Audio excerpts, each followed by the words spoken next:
Hi everyone, and welcome to the Nerdy Up North podcast. Couldn't talk there. The Nerdy podcast hosted by two Northern nerds. I'm one of your hosts, Sam. And I'm the other host, Paul. And this week we are taking our top 5 into the comic realm. Yes, scary times, scary. We're going to be brave and put ourselves out there and talk about, like, say, one of our first loves, shall we say? Yeah, definitely for me. It's kind of like what led me down the path of this nerdy life. Mm-hmm. And it's I've got what I was going to say. Wow, what is wrong with me today? But, sorry. It's all right, don't worry. It's one of them things. We're doing it a little bit later this week. Normally we got a bit early, so and it's really throwing us off. I feel like I haven't seen you like in ages, but it's only been a week. It really has thrown us off.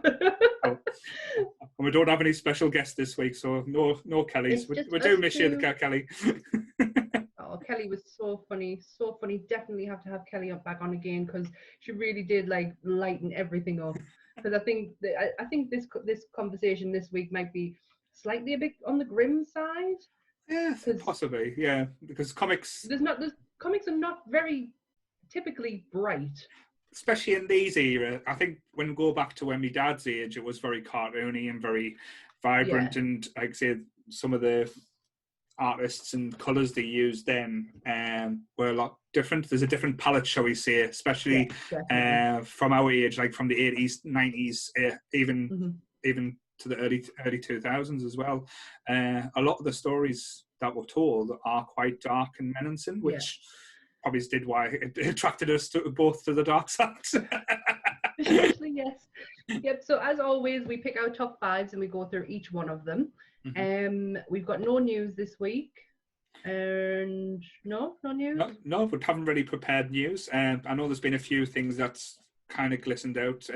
Few notable things, like I say, the Abomination and Wong fighting in the new Shang-Chi trailer looked interesting. Certainly piqued me interest. And also the announcement of rumours that John Lithgow is going to be returning to Dexter in the next season, even though it's only for a day's filming. It's a flashback. I think it's a flashback. That's the only way they can do it.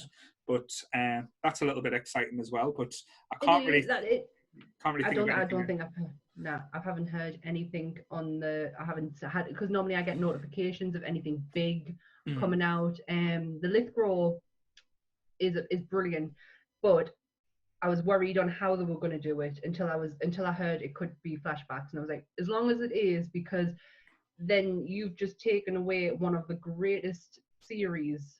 Because season 4 of Dexter it's where my level, like for me, I always measure everything up to how I felt watching that series, and it was all because of him. And if you take it away that you were like reconning what actually happened to him, I'm going to be furious. No. So, as storytelling wise, that season was perfect. I think, as you said, that is the perfect season. I don't think anyone perfect. From start to that end scene. I will always remember me and Anne we didn't talk, and that's not us. We talk through everything. We delve into everything while it's happening in real time, and we didn't say an actual word, and I didn't even blink. The tears were dropping, and it was phenomenal. It was the best series by far. Like, I cannot, nothing tops it. Yeah. For me, personally. No, definitely. Like I say, I don't know the new season when it comes out. Like I say, I wouldn't mind revisiting Dexter and discussing it with you. That'd be an interesting one. Yeah, just to go through, just because I know the top 5s things, it's fun, but I wouldn't mind getting into a little bit more of the old series and stuff, just to go through it. Definitely. I was thinking that the other day that, we could just sit down and have conversations about anything, really. It doesn't have to be top 5s. It's just, this is kind of what's led us into this glorious podcast. Yes. So let's get started, because I've got a feeling you think that this isn't going to go very far. I have a feeling we're going to talk to death about it. So top 5 comics. Paul, you can kick it off. Great. So my top 5, like I say, I haven't went for the individual comics. I've went for the trade back graphic novels, just because, like I say, it's a bit more meatier, it's a bit easier for to discuss. I was surprised because, like I say, when I thought about it, it was a struggle to come to us. And then when, like I say, I thought about it a little more and had a conversation like with Sean, my miniature little friend, he, like I say, everything kind of jumped out, and I thought, right, these are the easy ones, and these are the ones that, like I say, got me into comics. And when I was into comics, kept us into comics as well, if that makes sense. I'm going to go with this one first. It was a mini series. It was 4 issues, and I do actually have the first prints of these in front of us as well. So it was come out in 1996. DC, surprise, surprise. Surprise. Artwork was done by Alex Ross.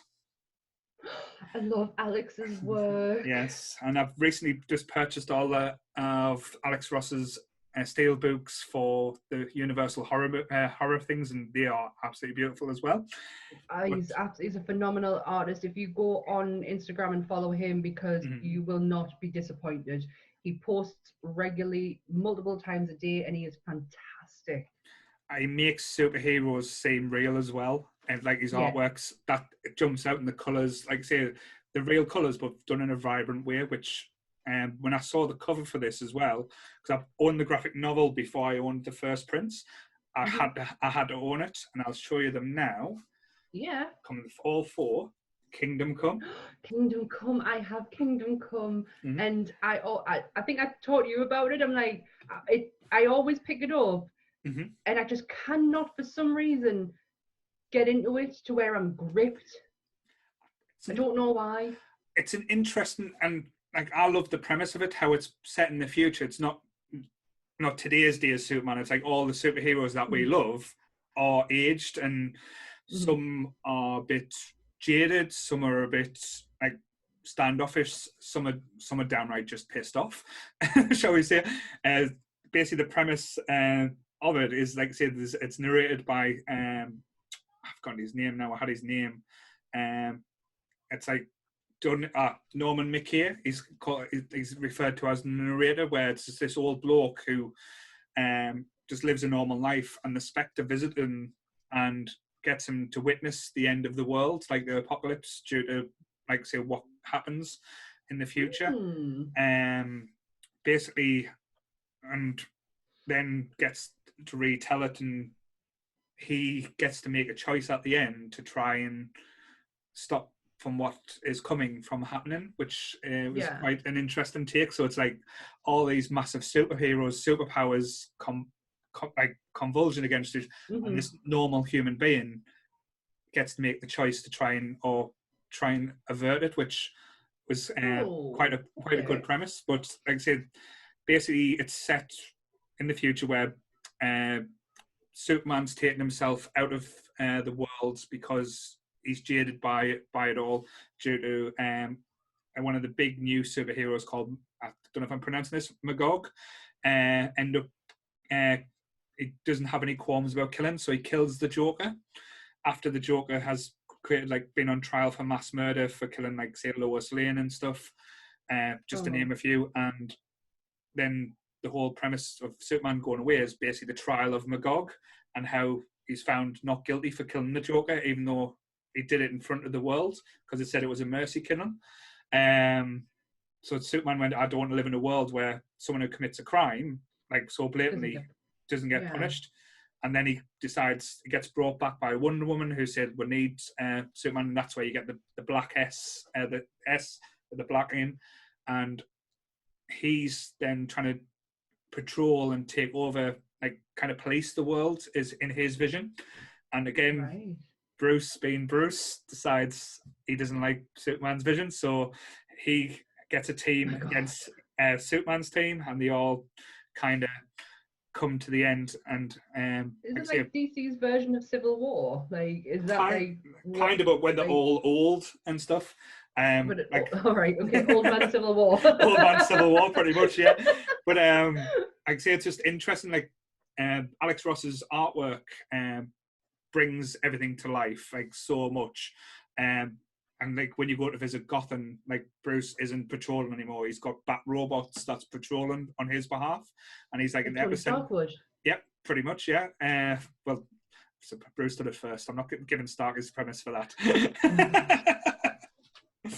But yeah, it's, and like I say, when you go through all the characters, it's got all of them there. Like Captain Marvel's in, Billy Batson, Lex Luthor's still there, running, trying to twist things and make things, and he kind of aligns with Batman on one point, so you don't know who's. Of course he does.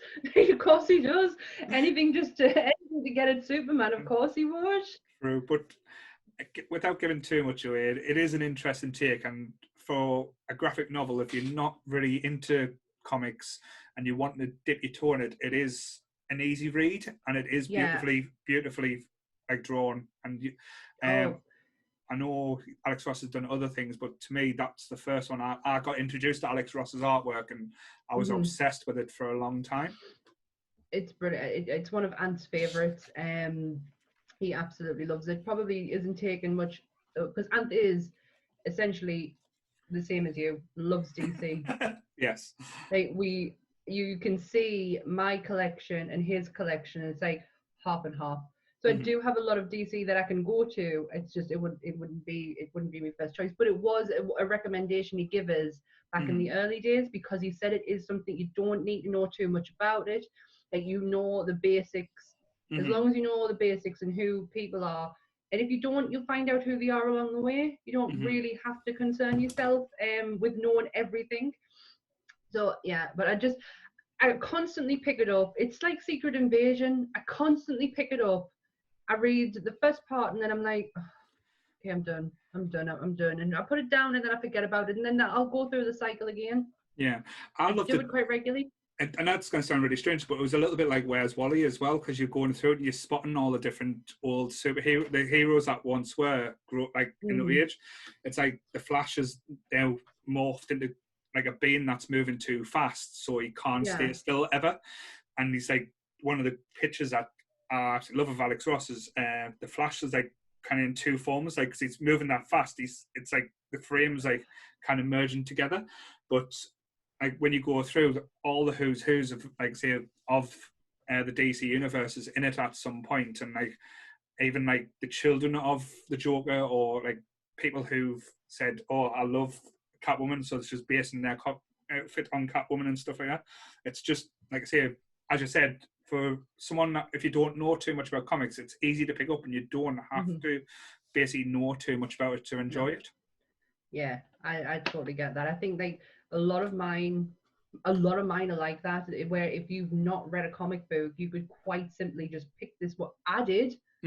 Like the ones that I've got, I picked them up like without knowing anything. Like, I know I picked my first comic book up in 2014, and I haven't stopped reading since. And I educated myself, and I found out myself who I want, because of like the first one I read, who I wanted to read about and where I want. Do you know what I mean? It just it can start your journey. Basically, is what I'm trying to say in a very corny, cheesy way. It could essentially start your comic book journey, because I know a lot of people always ask us, where do you even start? Because DC, Marvel, even Image, like, issues are ongoing, reruns are done, reboots are done, and they're like, where do you even start to pick up? And it's like, just find a one-shot graphic novel.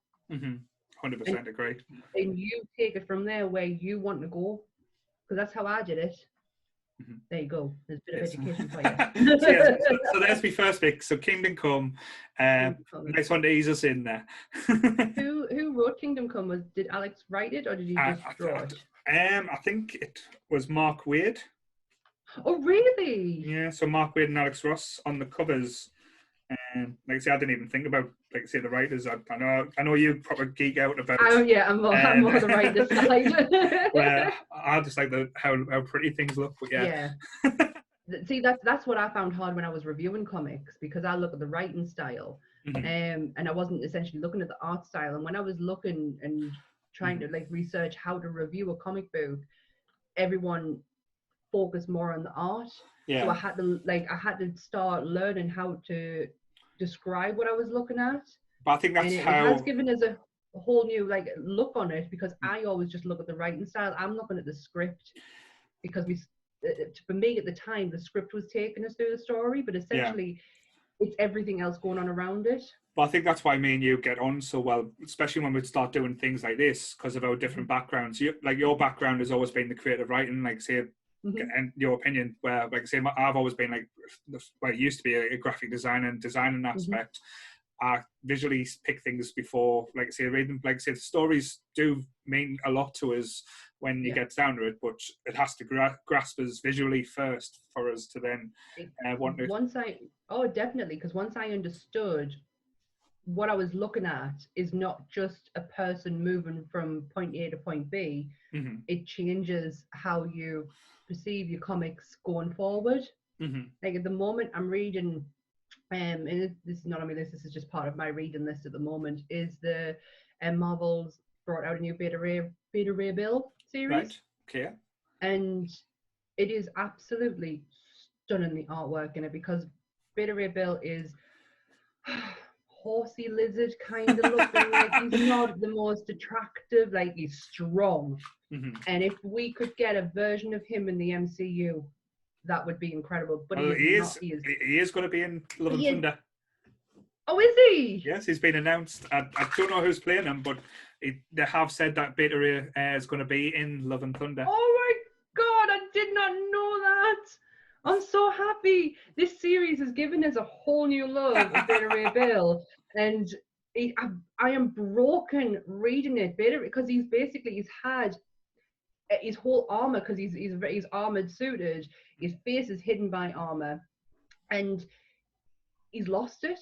And he's lost Stormbreaker. Right.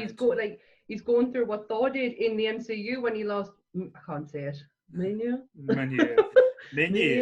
It doesn't really suit the Northeast accent, does it? It does not at all. And he's lost Stormbreaker, and he's trying to, and he feels like he's lost the love of his life, because he's lost his helmet, and he's going through a really hard time of like insecurity over how he looks, and I am so broken for him. But this series is fantastic because the artwork is immense. So that was where I was going with me, Beta Ray Bill. I really am enjoying it. It's a good series. It's only a few issues, and if anyone wants to go and pick it up, really good. Recommend it. Cool. Right, so my first pick there. Let's move. Really good. See what you've got there. Right. You know what it is.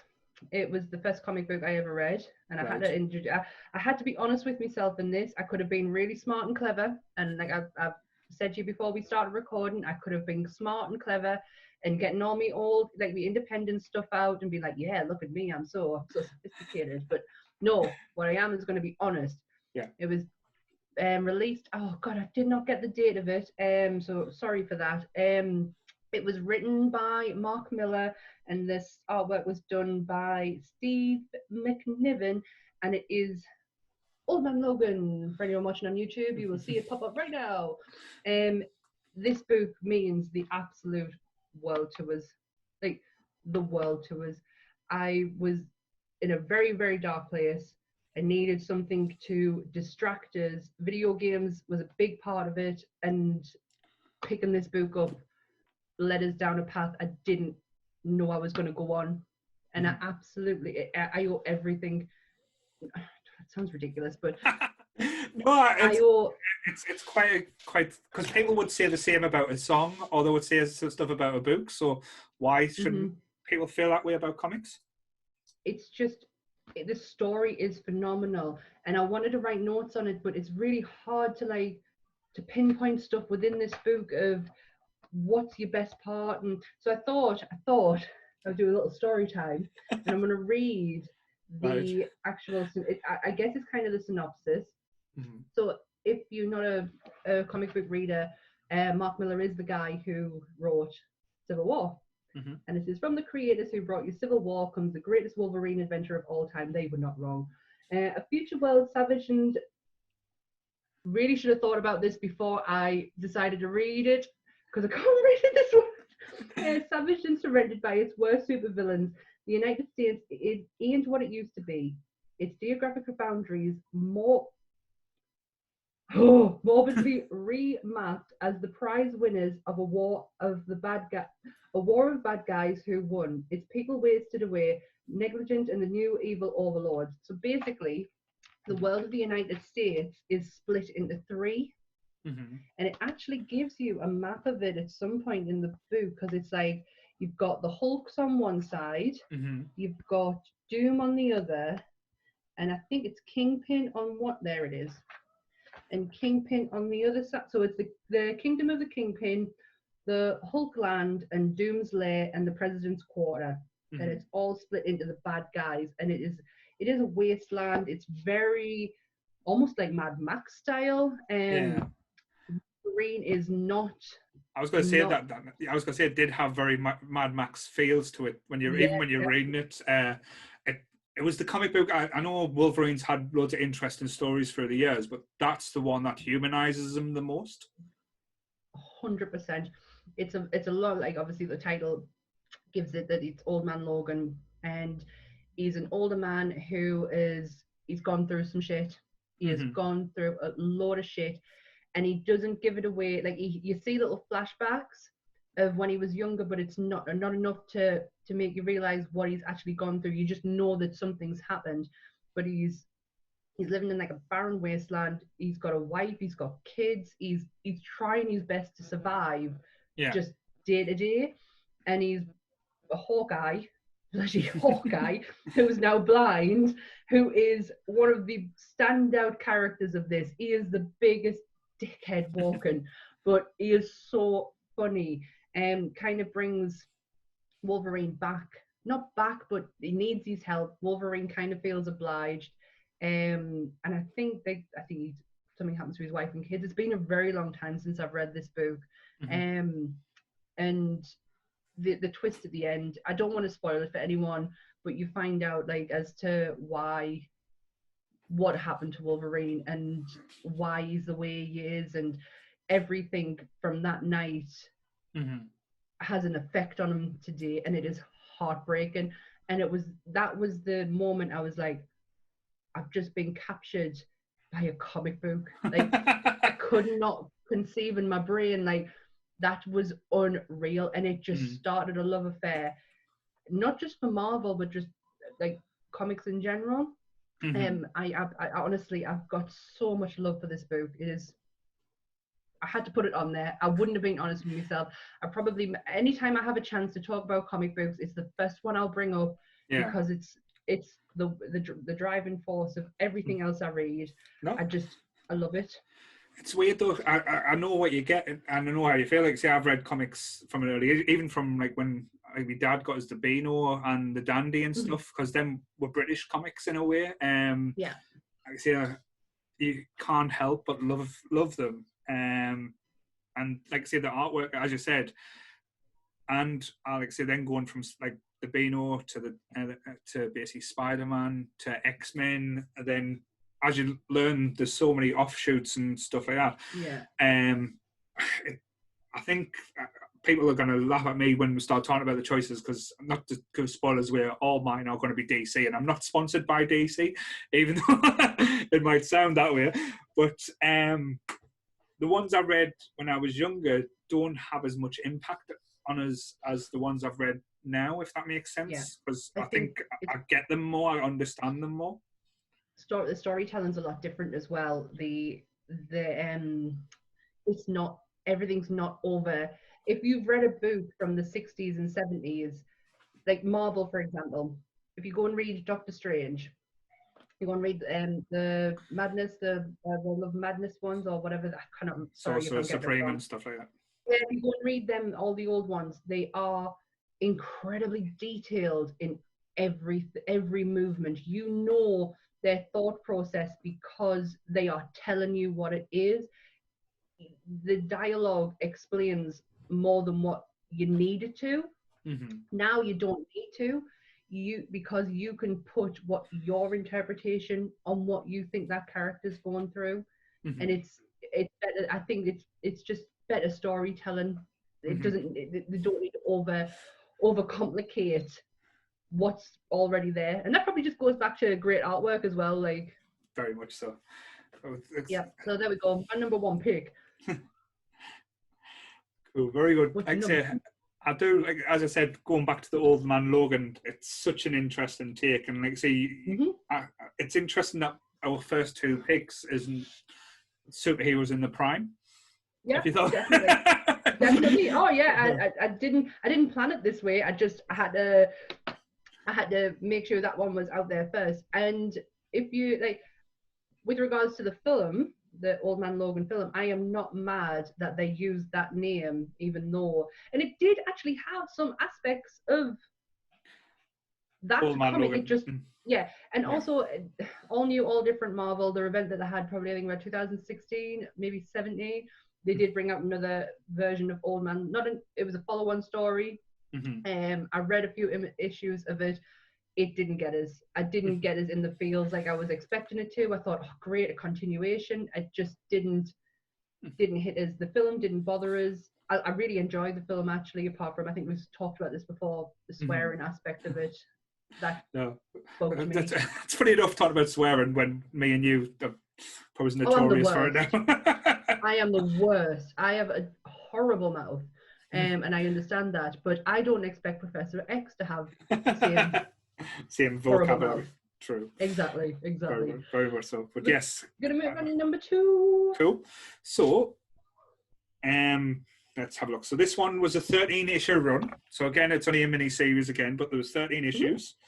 It was wrote by Joe Flob. I don't know if I've said that right, Joe Flob. Artist with Tim Sale. Now again, this one didn't grip us with visually because it's very abstract in ways, but it's still I can say I think, as I said, with story wise, this was a great story.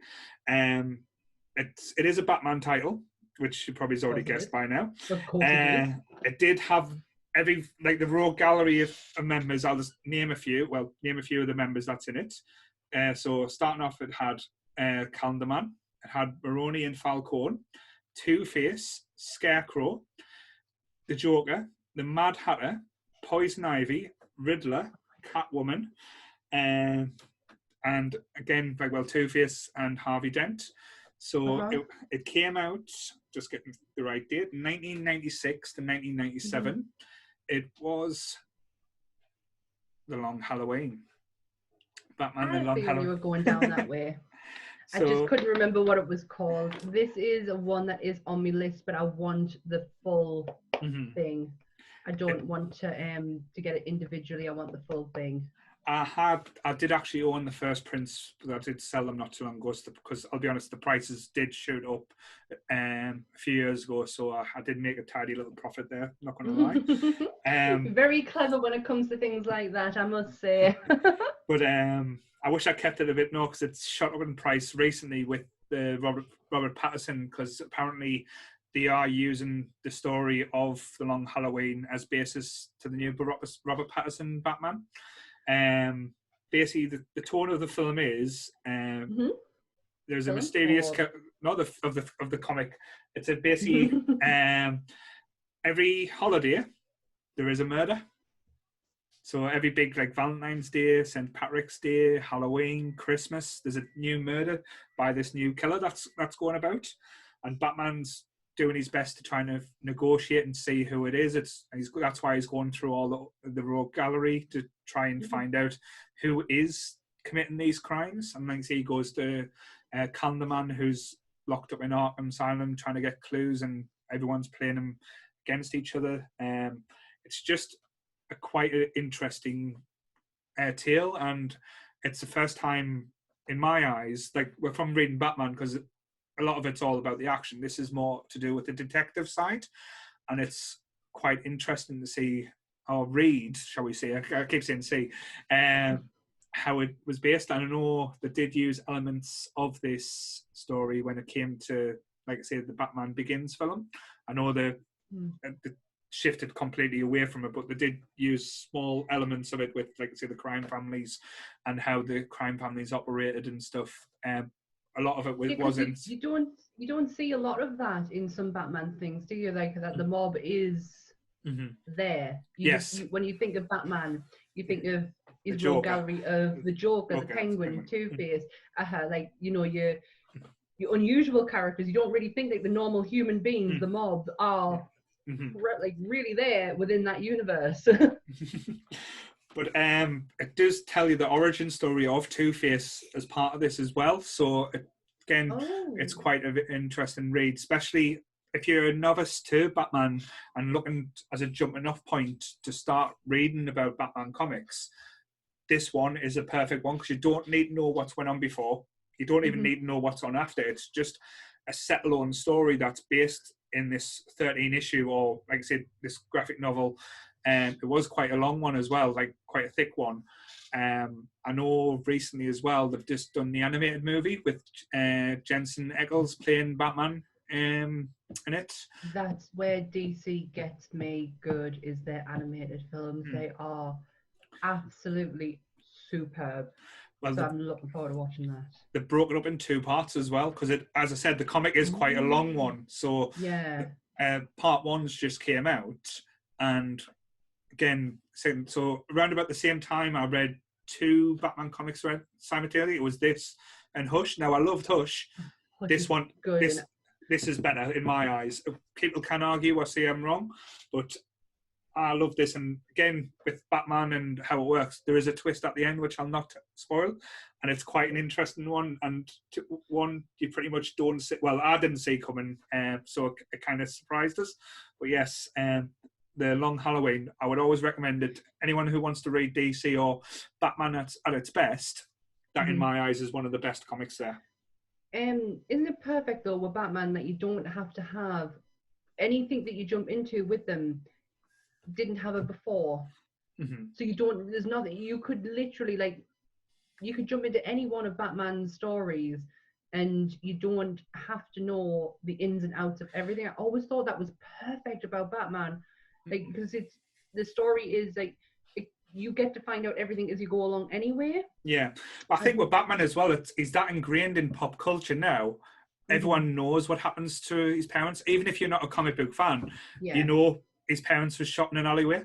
It's like Spider-Man. It's exactly like Spider-Man. Like, you don't need to know the Uncle Ben side of it to know what's going on with Spider-Man. No. Because it's already ingrained with us in pop culture that, great, what is it?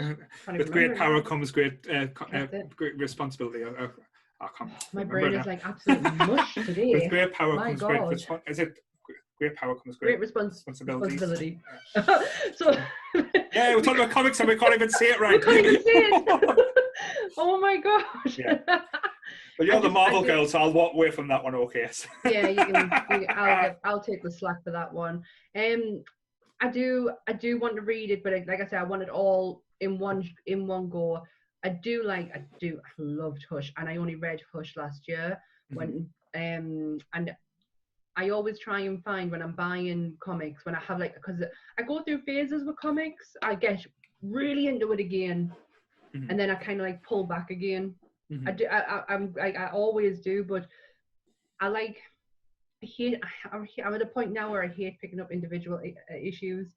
I get a bit fed up. I just want something in my hand to read right now. I think DC spoiled it for me maybe 2 or 3 years ago when they done the new Rebirth kind of phase, and literally everything came out and I went, oh, they're telling all new stories, but some of the stories and some of the artwork was atrocious, I'll be honest. I know people might hate us for it, but I think it was a waste. I like the new 52 when they did it then. 52, yeah. Some interesting stories, like when they brought in the Court of the Owls and stuff. Court of Owls is good. That's when I was the thing. But from the new Batman, I stopped collecting them about say a year and a half ago, and I've sold most of them on because they were just taking up room and didn't really interest us. And there's not been any. I know they're doing the new. Is it the Black Label now? The Black Label's been good for DC. If you, again, it's more of an adult tone when they showed. It's an adult, yeah. When like I say, DC got a lot of flack for Batman getting his cock out, but we weren't ready to see the Batman. My God, Batman has a penis. Oh no, my God. The Black Label is absolutely phenomenal. Again, it's issues that you can just go and pick up. You don't have to be a hardcore comic book reader. what was I going to say? Oh my God, what is wrong with my brain today? It's like mush. I just can't remember anything. Do you know what? It's the one time where I've thought to myself, I don't need to write notes or anything. I can talk about this. I do it all the time. And my brain's just like mush today. I'm going to blame hay fever. That's it. I've been blaming hay fever for everything else, so I'm going to blame hay fever. No bother. But I really genuinely don't know what I was going to say. But yes, but that was my second pick, the Long Halloween Batman. Awesome. So again, anyone out there, pick it up. It is a fun read. Awesome beans. Right. I knew when I was going into this list of the writers, because I am very much about writers, I knew who I wanted to have on my list, and I knew I wanted this guy. I just couldn't quite figure out which one to pick because I was actually worried you might have picked another one of his. Mm-hmm. He's an English writer. He is the most bizarre person. If you listen to any of this guy's talks, he is off his trolley in the best possible way. Again, I have not wrote the date down for this one, god damn me. But it is an Alan Moore book. Right, okay. It is a DC book. Mm-hmm. And it is the second comic book I read. It is Alan Moore's Killing Joke. Ah, not on my and list. And it's right here. What were you going to say? Your least favorite? No, not my least favorite. It's not on my list. Like I say, I love the book. I was just, when you popped up, I was just saying which version it was. Sorry, it's been a nerd there. Because I know with the different, like that's the hardback cover, isn't it?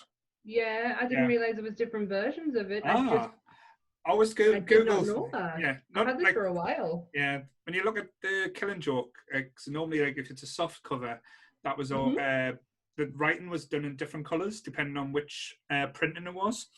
Right.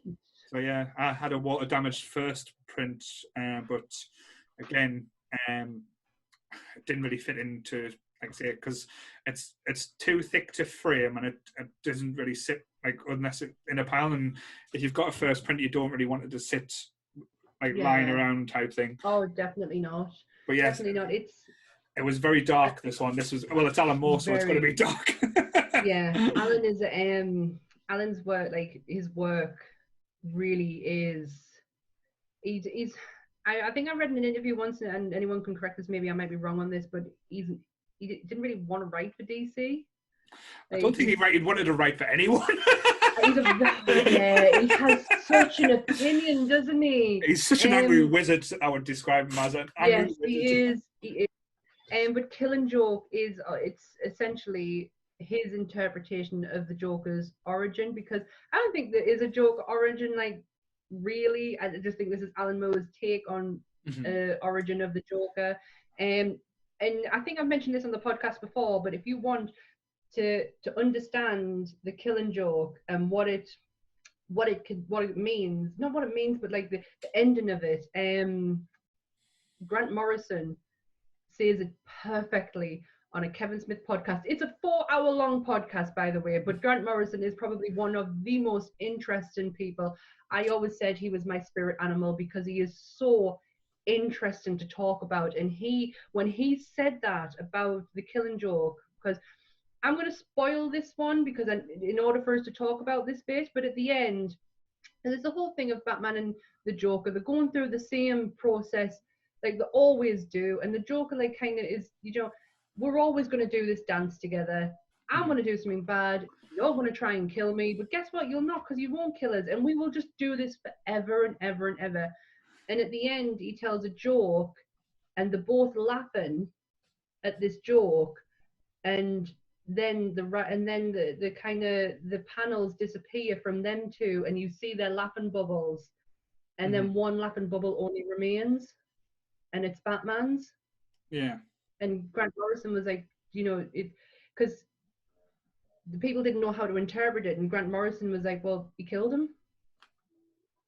He killed the Joker. That's right. Like he was sick of the fact that he was sick of the fact that the Joker was always going to he keep was always doing. going to one up him. Yeah. He was always going to one up him, and yeah, and it's like it was such a brilliant way of interpreting it. But essentially, it's the Joker trying to prove that anyone under any circumstance can go mad. Yeah. And he does it with Commissioner Gordon. Yeah. It's really sad, this one, though. It's really sad, because obviously what happens to Barbara, it's devastating what happens to Barbara. Because, again, you can interpret that scene however way you want to, because a lot of people say she was assaulted, sexually assaulted. She wasn't just shot. Yeah.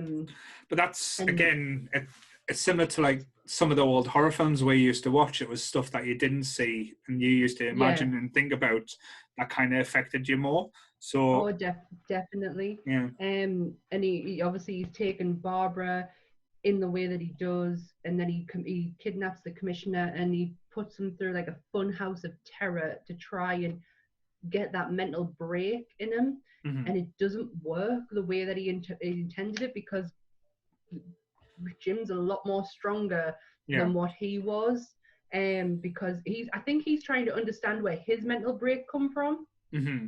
I think that in a way, it's such a fantastic book, Alan. It's not the biggest of books. It really isn't. This is a really thin book, but it still packs such a punch. Do not watch the animated film. Yeah. I was just about to say that. It doesn't do this book justice at all. I think a lot of the animated films as well, some of them do take liberties with the source material, and they try and change it up to try and make it fresh. And there's uncomfortable bits in the TV series I could never get past, type thing. But as you said in the book, like visually, every single scene and everything that's all the panels jump out, and like it is art. It's pop culture art in a lot of the things. And it's such a deep story as well, because you watching this man, he is really, like, the more I talk about it, the more I even understand it nowadays. Like, I'm still learning from it. You see it's like two stories running in one. You see in modern day, you see in flashbacks of the Joker. I can't remember his name, but you see in him coming in how he came to be, and his mental break was lost his wife, lost his kid, lost his job, did a bank robbery that went wrong, fell into a vat of whatever it was, the toxic stuff. Was it the Red Hood one, this one? Because I know the Red Hood came into it, like I say, with the Jason Todd story. That's where they give the Joker the origin, shall we say. But like I say, I admit I haven't read The Killing Joke in a long time. Like I say, I just remember being shocked when I read it. Like I say, because there is shocking elements, like especially when he like shoots Barbara, and like I say, leaves her paralyzed. And I've just seen something that's kind of like, again, this is another book I haven't picked up for a long time, and this Commissioner Gordon is tied up in the funhouse, and he's actually showing him footage of him sexually assaulting Barbara. Right. So it's not a case of interpretation. It actually happened. Wow, I really could not remember that, and that's literally the first page I've just opened up when I'm flicking through is that one. But that image of him at the door, I'm going to show it for people on YouTube if you can see it. This one right here, at the door with these Hawaiian shirt on, and the gun pointing at her is creepy AF. Like, it is horrifying. And one of that image right there, and one of the covers, the cover is iconic as well. Like I say, I don't think when you look at certain covers, that one will stand the test of time, and it will always be, like I say, one of the DC's best. Definitely, Alan is such a great storyteller. Even though he's as mad as a hatter, he's such a great storyteller, and that is for the pages it's done in. You can't believe like the story you're getting out of it. I wouldn't mind having a pint of beer with Alan Moore just to see what what goes on in his head. And in my head, he's probably a really angry man, but hopefully he's not like that in real life. No, if he does, he used to anyway. He used to do a lot of talks, and them talks are available on YouTube. And I do, if anyone's a fan of him, do recommend watching them, because he's a very passionate person. Very passionate person. He had a lot to say on Stan Lee, with Jack Kirby and everything that went on around there. He's if I could have certain people in a room to talk to, him, George R. R. Martin, Stephen King, and Grant Morrison, they are like my super people. I would love just to sit and talk to them about how they write what they do, Like, where the hell does it come from? My brain can't even expand to talk on this podcast for a bit, because it's that much of mush. How do you write stuff onto paper the way that you do? So yeah, my number 2, it was the second comic book I picked up after Old Man Logan. Again, it was just it's one of Ant's. I think it's, well, they're all of Ant's, because I wasn't collecting at the time. And it just said, again, that's another one you could pick it, you can go into it, you don't need to know anything. And it got me to, like, I'm a huge Barbara Gordon fan. Like, I love Barbara. I did not like what they did to her when she was Oracle. It used to bug the life out of us. So I was very happy when Gail Simone brought her back in the New 52, and that is just an amazing series. If anyone has a chance to pick it up, it's quite a lengthy one. It's Barbara going through PTSD with what happened to her. She's got family issues. She's trying to balance a superhero life and a normal life, and it's just such a fantastic read. Like, I could not put it down. It was literally one issue after the next. I did a whole day. I think it was Christmas. Like, you know, that day at Christmas when everything's over and you have like that day to like just do nothing. Take it in. I read the whole of that series because I could not put it down. Cool. And it's not on me. It's not on my favorites because I have other ones that would beat it. But it is a very good series. There you go. There's my number 2, Killing Joke. So, on that theme, I'll go with my number 3, which, funny enough, is done by our lovable chap, Alan Moore. This one was a DC offshoot. Like I say, a lot of good comics come from the Vertigo issue. This is why I didn't pick it for. This is why I went with Killing Joke. I knew you were going to pick this one. So again, this one came out in the year I was born, 1982 to 1989. It actually came through. There was 10 issues. It was a very quintessential British comic as well. So, and it's, I'd say I try and stay away from political topics or political discussions, especially on the internet, just because it's like a red rag to a bull for a lot of people.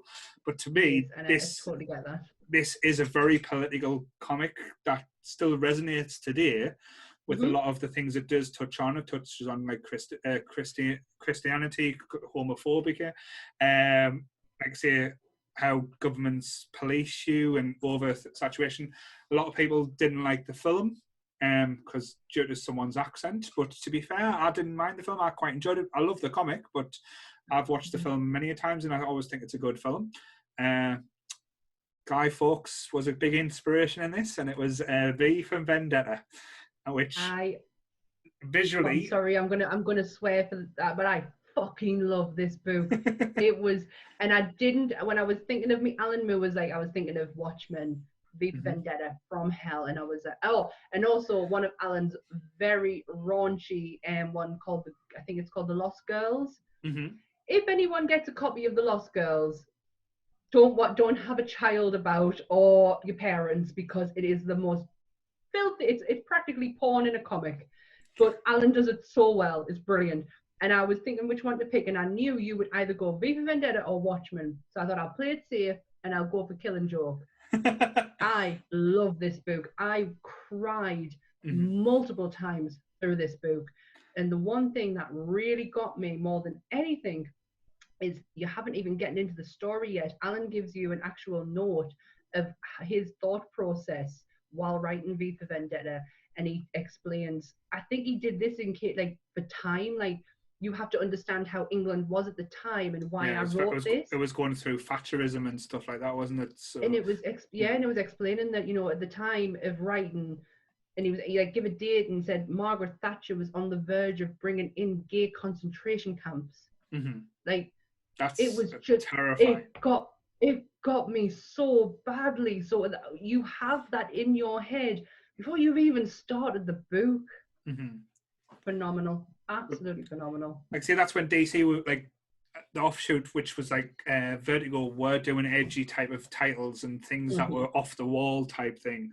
I know you mentioned a lot of Alan Moore's, like, see, I like A League of Extraordinary Gentlemen as well, the comics. Oh God, I forgot about that. That was a good one. Like I say, I actually met one of the artists a few years ago, David Lloyd. Oh, really? He was at a convention. I actually couldn't find it. I tried to get it out, but he actually drew V for us.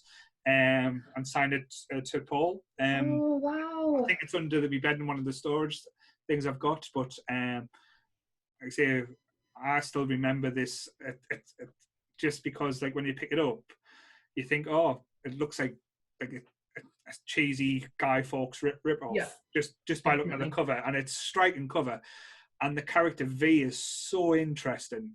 And how they play it out as well, because you think they're going to go one way and they turn the other, and it's like, say, it's the epitome of having an anti-hero, because he's doing wrong things, but as we all know, like, say, with Guy Fawkes and stuff, trying to overthrow the government, and the government's run by a putrid, horrible system, which kind of resonates a little bit today, but that's the northern in us. But yes, without going too political, it shows you, and there's, like I say, quite a like George Orwell 1984 type of feel to it as well, like the control and I think at the time there was, still now, I don't think there's many comics like this or been like it since. I don't think many would dare tread on the things that I did tread on. No, I totally agree with you on that one. He pushed so many boundaries on this book. It's hard to believe it's still, like, it was allowed to get out. Yeah, definitely. Oh, definitely. I didn't mind the film. I actually thought Hugo Weaving was amazing. I really enjoyed him. It was Natalie Portman.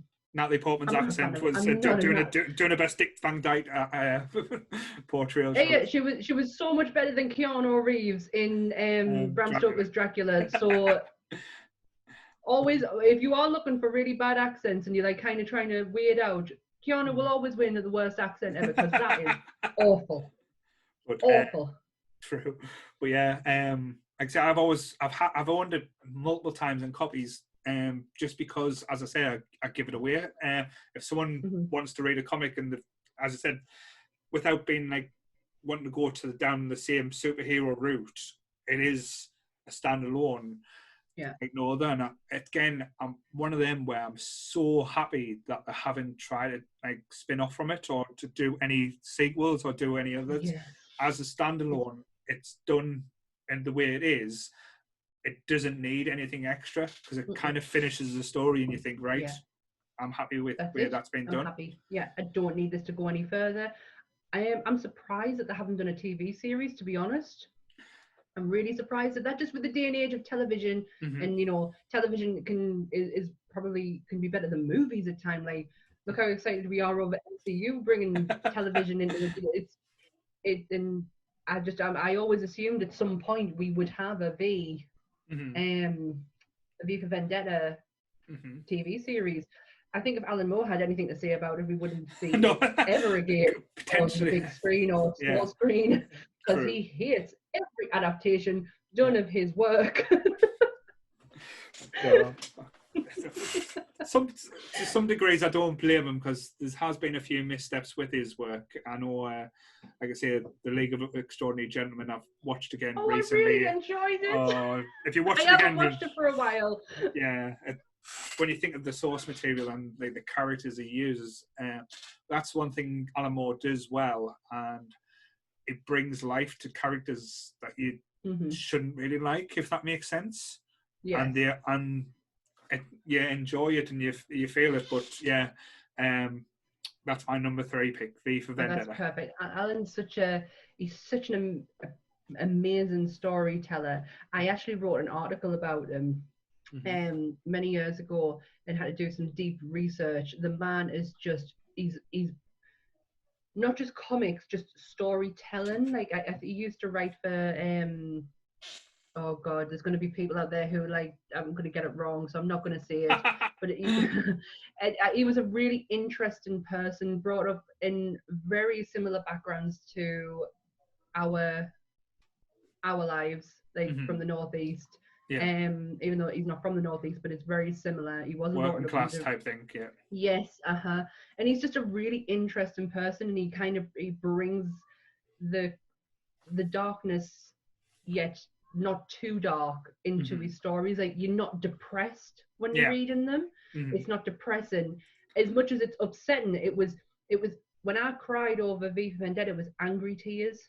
It wasn't sadness, it was angry tears that Jesus Christ, like, especially when you've got that forward in your head going into it, you can't believe what you're reading. Like, this was when we were born. These are the times of when we were born. Like, my mum and dad were like in the like very early 20s. Like, it's hard to believe that that's how the world was and still is. Like, there's still aspects of it today.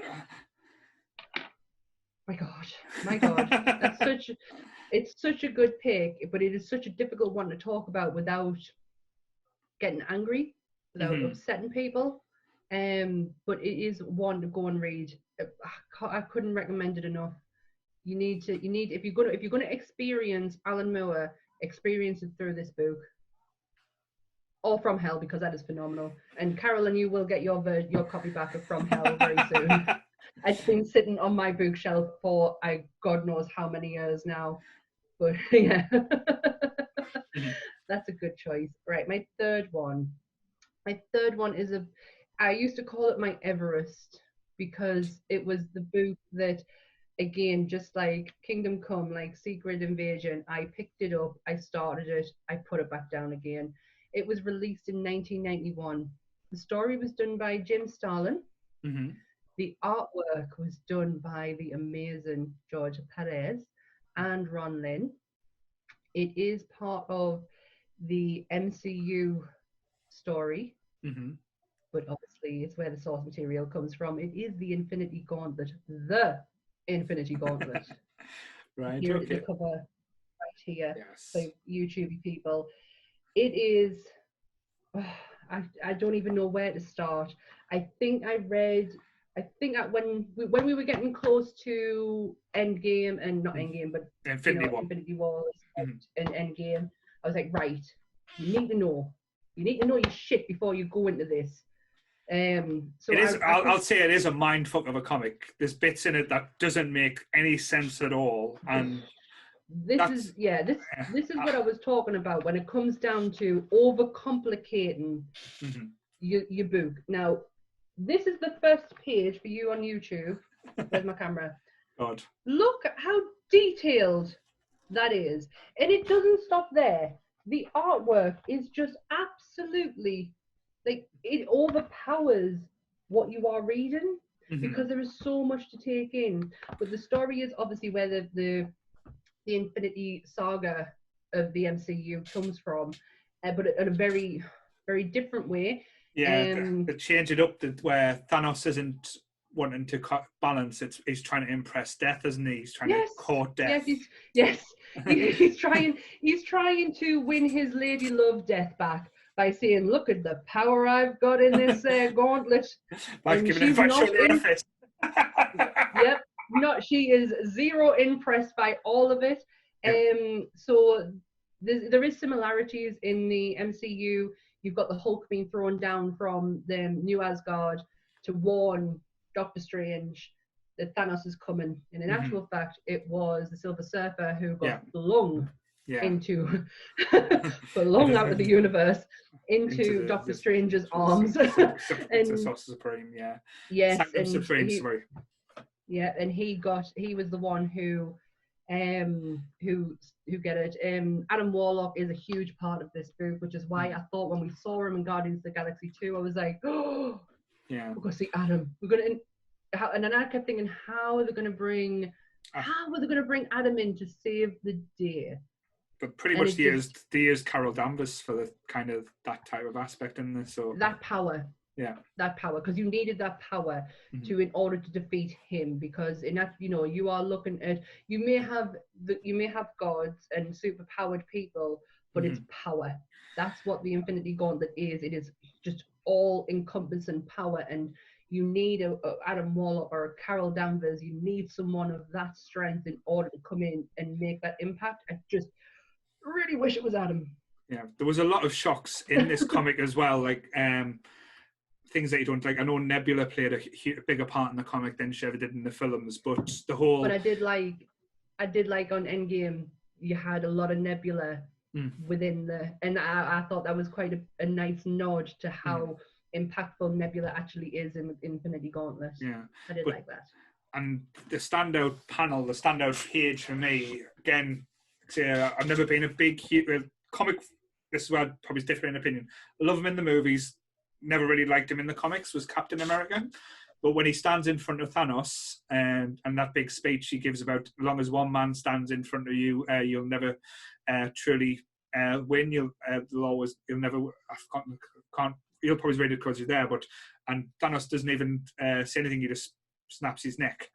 So that was the end of Steve Rogers in the comics for a little while due to that. That was always. It was almost like Loki's speech.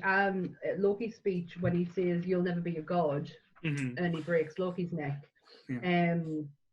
I'm looking at a panel now, and it is the whole of the Celestials? Yeah. With Galactus, Silver Surfer, and look at the beauty of that page. It is stunning. George Perez is a master at what he does. Even if it can absolutely hurt your eyes at what you're looking at. It is very bright, it is very colourful, the story is fantastic, and I do like that they took a lot of influence without directly doing the book. Yeah. With the Infinity Saga. You've got to remember that, and I had this conversation on the group the other day, that the MCU and the comics have to, there's a separate thing. Within Marvel, there's always variations. There's always reboots. There's always redo-overs. And there's always multiple universes. All you look at, and this is how I look at it, is the MCU is just another extension of their universe. Another part of the multiverse. And I think you've got to be realistic as well. There's only so much you can put on a screen. There's only so much you can do, cost-wise as well. Because if you not do this book, no, you couldn't. If you try to do, I know, as you said, you had the conversation about Civil War. If you try to do Civil War the way it was done in the comics, you're looking at a 2 billion, 3 billion film. Because the amount of characters and it would probably be an 8-hour film as well. So story-wise, it doesn't work. You when it comes to comic book films, and especially Marvel, it has to fit it. They are creating a universe that is just influenced by the source material, and to do Civil War the way that it was done in the comics with the superhero what was it? Oh my God, I read this not long ago as well. The Superhero Act, where they had to all register. The Sokovia Act, yeah. That's what it's called in the films, but it has to fit within what's happening right now. I find this really hard to explain, but I know what I mean. I know what I'm trying to say. Because if you are a Marvel fan, you know how many multiverses there is. There's quite a bit. How can this not be another part of that? Just using. Well, we're going to find that out in the next Spider-Man. So how many multiverses we have? That's very, very true. It's going to get interesting. It's going to get really interesting. I do hope we start to see a lot of people from this book coming into it. I thought, and I don't think this is how Marvel's going to go. I don't think we're going to have another Infinity Saga like we had done for the last 10 years.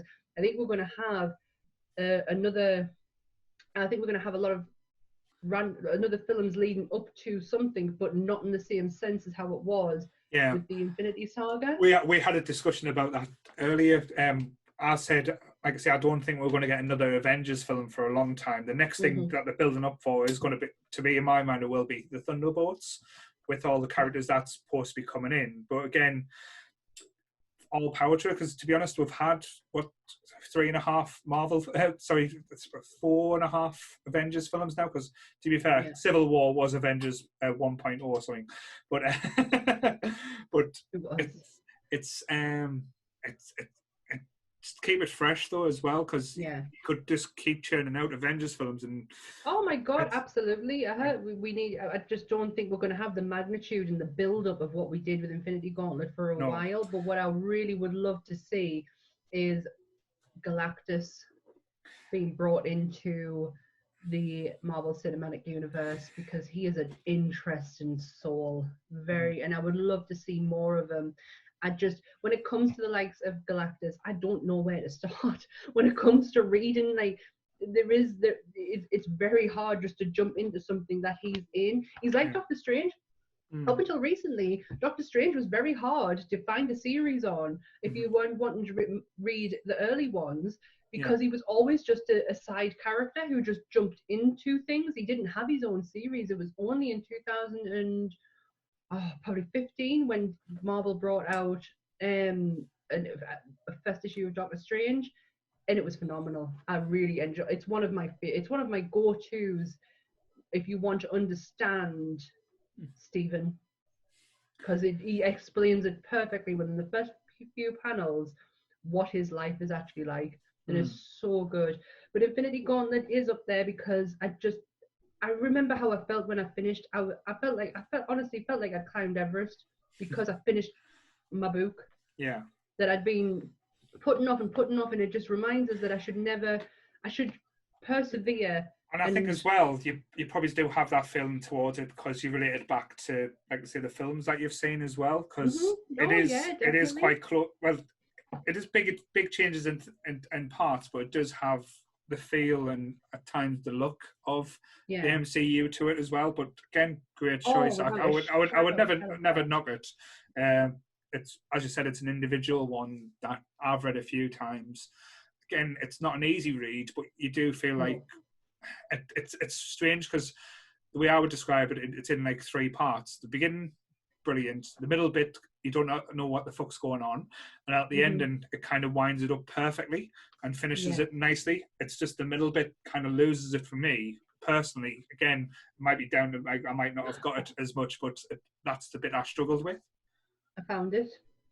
As long as one man stands against you, Thanos, you'll never be able to claim victory.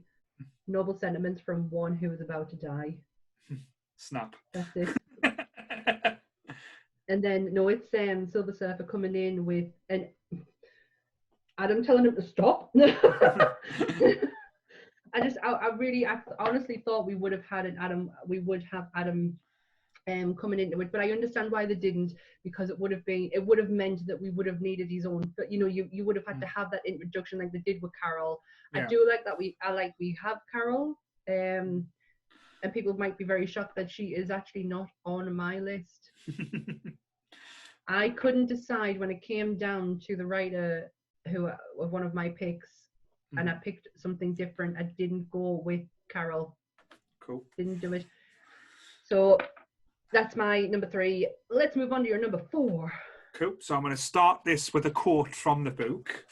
So, as soon as I say it, you'll know what I'm talking about. It was used in the promo to announce one of the recent DC films that was made. And I know what it is before you even say it. To me, I get goosebumps whenever I even read this quote. So I hope I do it justice. I'm going to try my best here. So, I want you to remember, Clark, in all the years to come, in the most private moments, I want you to remember my hand at your throat. I want you to remember the one man who beat you. So, yeah. I've got goosebumps. Which title is it? It's The Dark Knight Returns, the Frank Miller. I was so close to pick it. This was on. I had a book. I had all my books out of my favorites, and it was there, and I kept bringing it forward and then pushing it back, and I was like, I haven't read it in a very long time. I could not hold a conversation with it, but that speech right there, when they did that at Comic-Con, it was to announce Batman versus Superman. It gives me goosebumps. Oh, you did well done. Well done. No, I absolutely adore this. Like I say, I'm always a big Batman fan. Like I say, I love all the elements, but this, to me, is the best Batman comic that has ever been wrote. It's just perfect. Like I say, again, similar to Old Man Logan, it's Batman when he's 55 years old. Frank Miller done him perfect justice. It was a 4-parter, and each comic had its own iconic view and looked absolutely stunning. Like I say, I'll admit I've never owned them. I've always wanted to, but they've always been out of my price range, I'll be honest with you. It was again written by Frank Miller. It was penciled by Frank Miller, inked by Klaus Janson. But wow, the story of an aging Batman who kind of given up is drawn back to Gotham because Gotham's went to shit, which it was always going to do. To fight one last fight, and in the end, like say, Superman has become a bit of a, shall we say, a government stooge, doing hired hits for the government, and they need to basically get it out because Batman starts getting too much power, and he's like getting people, like he's got his own legions after he took back Gotham from, like say, all that was going wrong. And the battle scene, like I say, was so well done, and it was the end battle was even done in Crime Alley, if I'm right here. Like I say, I'm sure. It's been such a long time, and the best thing to me, like say, the thing that again I don't like when it gets to comics, like films I get emotional, but comics I can kind of like take a step out because I'm like watching it. But the end panel when it's like on a camping trip with the scouts, and it looks like it's Bruce Wayne, and it's kind of like he planned it, because to me, Batman is the ultimate strategist, and even when he's fighting with Superman, he would never lose in any type of situation, even though he's just a man in a silly bat outfit. He always had a plan, and he always has a backup plan, and to me that just reinforced my love of Batman, shall we say. Didn't they do an animated series, like an animated film of it too? It did, like, but I don't think I've ever watched it, just because I don't think I would have compared it too much to it, because this one would have, definitely, especially if you've got if it holds such a place in your heart, you are gonna look at every little detail of it. I didn't mind it, but I have read the book. Again, it's one of Ant's. It's in Ant's collection. I think this is. I think I lent it to somebody and I shouldn't have, and I never got it back. So I had to buy it again. It is phenomenal, but again, I couldn't hold a conversation with it because it has been such a long time since I've read it. And I do think when I was going through my comic book like 101, like History 101, that was like one of the, after my first two was like one of the ones I went to next. I felt like I needed to read the classics in order to move forward with what was out at the time, and that was one of them. Brilliant choice. But like I say, 1986 as well. So again, I'll be honest, I didn't really probably read this until my late teens. So it probably has been out for a long time before I even come across it. And when you think of like cartoony Batman or cartoony Spider-Man and like how colourful and vibrant, there's nothing vibrant about this comic.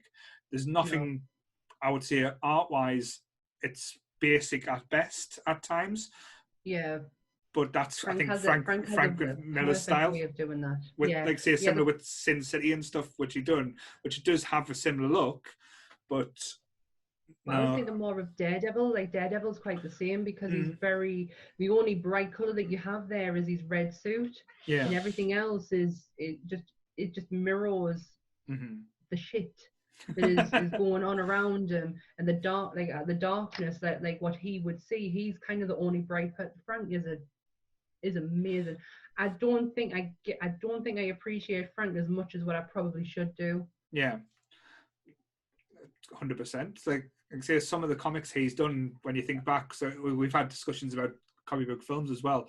If you think about like Sin City, we talked about in quite length, like he brought them characters to life, and it's very film noir. And again, this Dark Knight Returns is very film noir in style and tone and feel. I think he captures the darkness perfectly, and I know, like I say, everyone will say I bleed for Batman. Batman is everything, like I say, I've loved about comics. It just, for some reason, giving Superman a suit powers doesn't really, well, I still love it, but it can't relate. But give someone pain, someone revenge, the fact that he's driven by this, and he's got, like, fair enough, he's a billionaire, but he's got nothing special about him. Yeah, no, I mean, that is all he has for him going for him, and is the fact that he has a lot of money. Oh my God, what's the matter? I was forgetting what I was going to say. I was going to talk about Batman. No, that was it. Superman, but Batman has he has a reason to do what he does. Superman, he's just a Boy Scout. He's just, like, say, the ultimate nice guy. He's the John Cena of the world, and just too nice for his own good. I've never been drawn to Superman. I said to you this before. I've tried my hardest to get into Superman, feeling that I do want to know a little bit more about him, but then I'm like, he's just boring. To me, like watching John Cena. Yeah, to me, if you give us a Superman comic, I'll be bored. But if you give us a Christopher Reeve Superman film, I'll love, because that was absolutely the difference. I love the Christopher Reeve Superman films. They were one of my childhood favourites. Did you know that Ben Affleck has not only played Batman, he played Superman. All right. He played George Reeves in a biopic, and George Reeves was Superman, and he played George Reeves, and it is a phenomenal film because he died under mysterious circumstances. And Ben Affleck he's played Daredevil, Batman, and Superman. So he's done well. So he's done well. Well, the only reason he did Daredevil was because it was Frank Miller. Yeah. He's a huge Frank Miller fan. And he always said, I'm never going to play a Batman. They're never going to give me that role. So when Daredevil come knocking on his door and it was Frank Miller, he was like, yes, I will. And he had no idea of the way that it was going to play out and how I cannot bring myself to watch that film. Because that is not my match. Yeah. But yeah, it was all Frank Miller. That's why he did it, and I love Ben Affleck as a Batman. Yeah, don't you think, though, looking at the way Affleck plays Batman now, he would be the perfect in the Dark Knight Returns?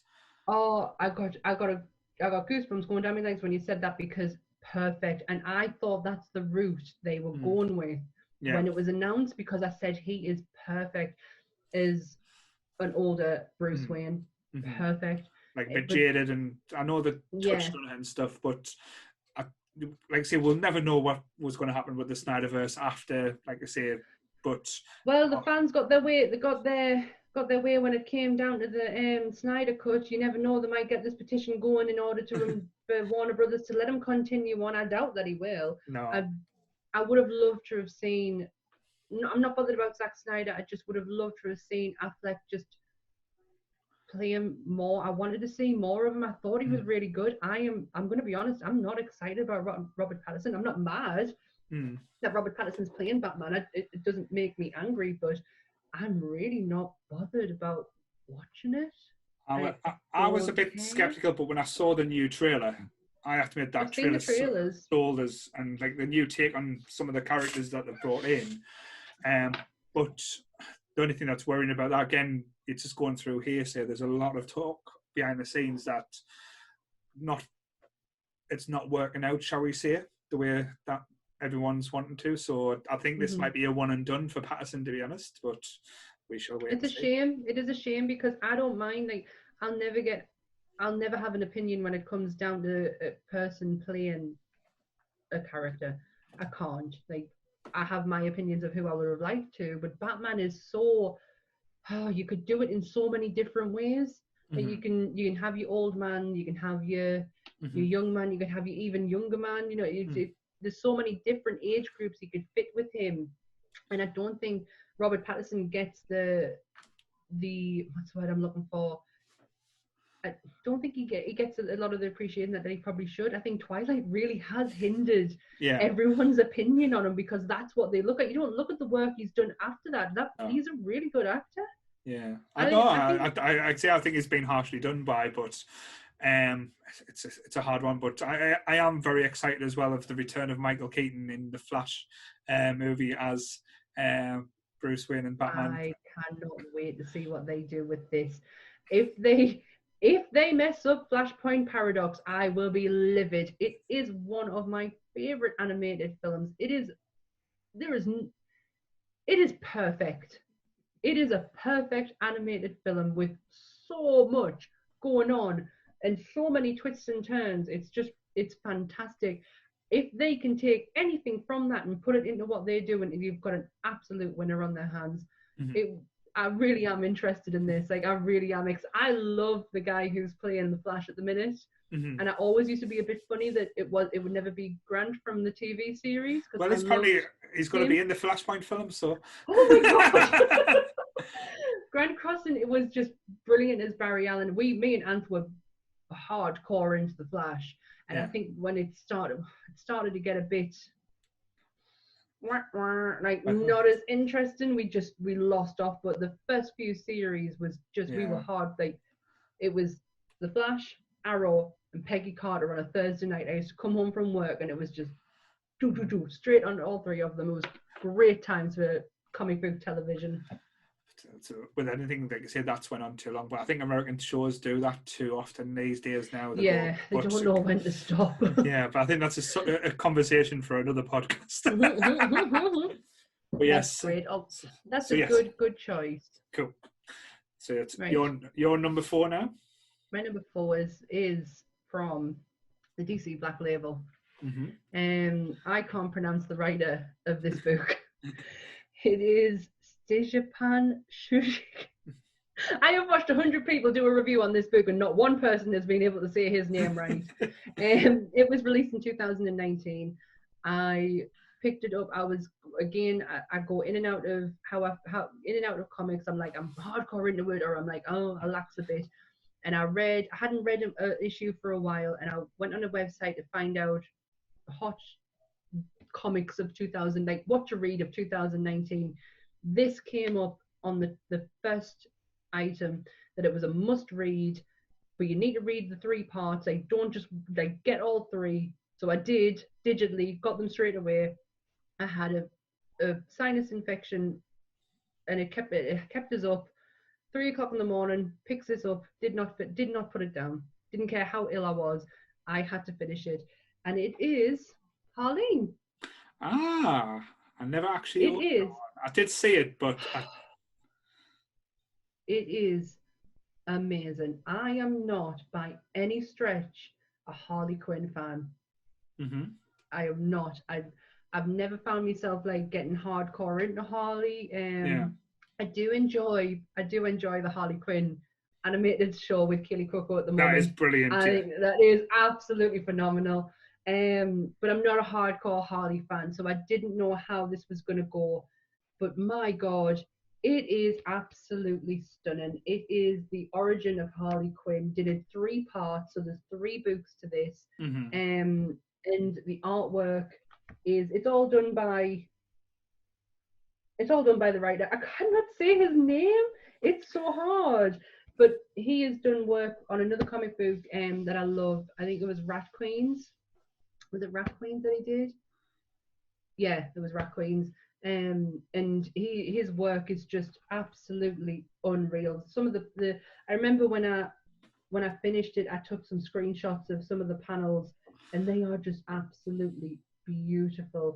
This is Harleen from like basically going from Harleen to Harley. Yeah. In 3 books, and her relationships with the Joker, obviously, her relationships with Poison Ivy, her relationship with herself, because there's a lot of times that when she's Harley, Harleen is standing in front of her and reminding her of who she is, what she can do, what, the education that she has, how to interpret people. It's just absolutely phenomenal. And I think it was the first one of the DC Black Label I picked up, and I didn't expect anything from it, and just got so much. It is mind-blowing. Absolutely brilliant book. I'll admit I've never read it, so I think when I was going through the time when I kind of fell out of love of comics for a year or two, just because it happens, so bloated, and I was trying to stay with I'm trying to think of his name now, because it was the Batman run and it just wasn't going anywhere.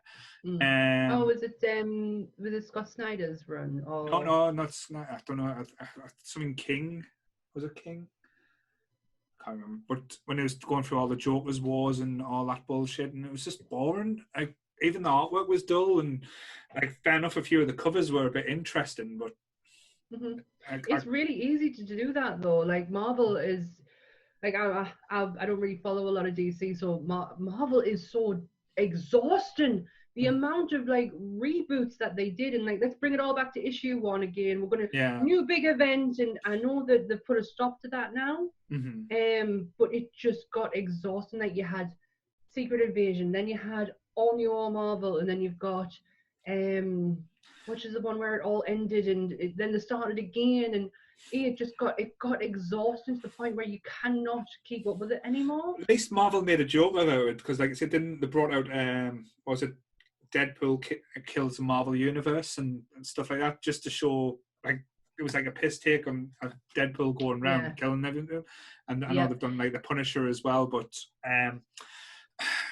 it's probably the one I've probably missed, because I do find the interest, the Harley aspect, more interesting now due to, as you said, watching the TV show with the cartoon. Yeah, that has helped. Because that has been a brilliant portrayal, and I never thought Penny from The Big Bang Theory would be swearing, cussing her head off, falling in love with Poison Ivy, and Killer Shark being the most lovable person I've ever met as well.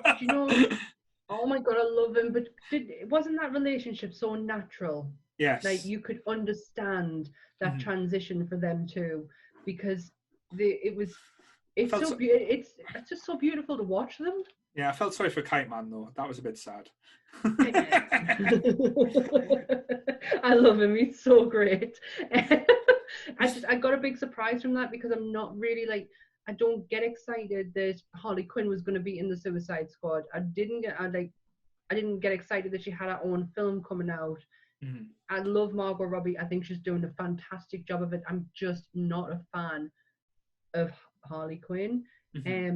But that did help, because that book it was hard to put down. You were just so gripped with that thought process, and because that's all it is. Harley's the narrator, and it's just her throughout. It gives you so much depth into who she's not just this person who's in love with the Joker. She's so much more than that. And I know the animated series is doing a hell of a job bringing that aspect out, and obviously with the relationship with Poison Ivy, even just not just the love relationship, but the friendship. Their friendship. I remember reading a few issues of Harley and Poison Ivy, and their friendship is everything. When the Joker strapped her to a rocket and sent her off, it was Ivy who picked her up.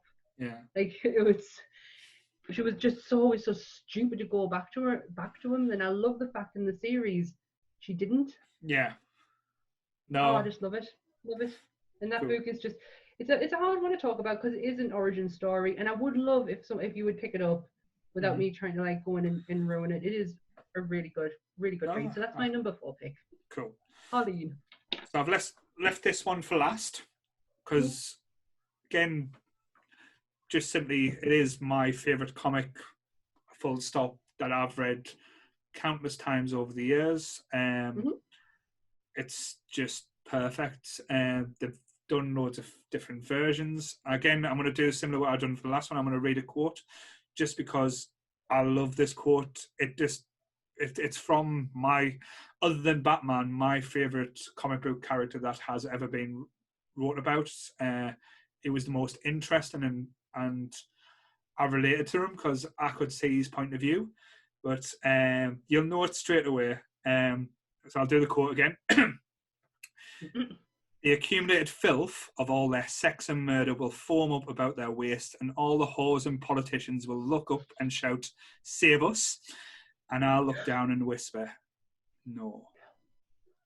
Which was Alan Moore's again, which is Watchmen, yes. And we've mentioned it. Sorry, you totally broke it. It's when you went the whole bit, I was like, I know where you're at now. It, as a comic, I'd say again, I picked this up in graphic novel just because the cover for the graphic novel, that yellow cover with the red, so it's so striking, and you think, oh, what's this about? And again, with Alan Moore, it is quite political, and it's shown about the Americans' Cold War and like how different aspects. It's also a crime story. Yes, it's also like an investigation crime story going on in the background, and Paul. Now, I could have picked this one, but I didn't, because this is the one I knew you would pick. I could not pick it. This is why I left it last, because I've never been blown away, other than reading, as I said, DC, Batman, stuff from youth. This was an adult comic. This is when you realised comics weren't for kids, most likely, and the tones and everything was just grime, disgusting, and corruption. It's just meaty, and everything about it is just flaws, and there's characters that you love, that you shouldn't love. Like Rorschach as a character, he's horrible. He's a piece of shit human being, but he's got the right idea. He's got a good heart, and he's got good intentions. He's just he never puts them down properly. Yes. And his mask, whole mask that changes and keep going. Oh, it is phenomenal. For an idea, as a concept, absolutely brilliant. This is what I mean. This is what I'm like. I would love to just sit down and how do you get there? How do you get that from your head onto paper? Because it's so the world he created is so complex, and the people he made in there as well. And I can understand why to a certain degree, why he didn't like the film. I mean, he doesn't like anything. Like I said, he doesn't like anything that comes out of his.